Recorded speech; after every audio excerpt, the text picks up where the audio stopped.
കുറച്ച് കൊഞ്ച് കിട്ടിയായിരുന്നു. ഇത് വെച്ച് എന്തായാലും പ്രോൺസ് മസാല ഉണ്ടാക്കാന്ന് വിചാരിച്ചു. വളരെ എളുപ്പമാണ് ഉണ്ടാക്കാൻ. അതിനായി ഒരു കടായിൽ കുറച്ച് വെളിച്ചെണ്ണ ഒഴിച്ച് കുറച്ച് ജീരകം, ഇഞ്ചി, വെളുത്തുള്ളി, സവാള, പച്ചമുളക്, കുറച്ച് ഉപ്പും കൂടെ ഇട്ട് ഒന്ന് വഴറ്റിയെടുത്തു.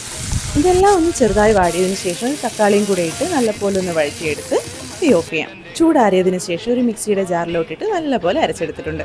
വീണ്ടും അതേ പാത്രത്തിൽ തന്നെ കുറച്ച് വെളിച്ചെണ്ണ ഒഴിച്ച് അരപ്പും കൂടെ ചേർത്ത് നല്ലപോലെ ഒന്ന് വീണ്ടും വഴറ്റിയതിനു ശേഷം മസാലകളെല്ലാം ചേർക്കാം.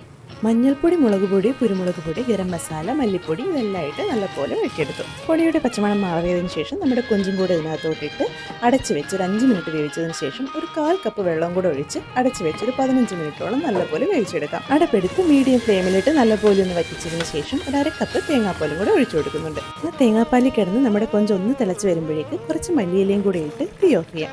1 മണിക്കൂർ കഴിഞ്ഞ് നമുക്ക് സെർവ് ചെയ്യാൻ കേട്ടോ. ചപ്പാത്തിക്കും പൊറോട്ടക്കും കിടിലൻ കോമ്പിനേഷനാണ്. മസ്റ്റ് ട്രൈ ഐറ്റം ആണ്. അപ്പോൾ ബൈ.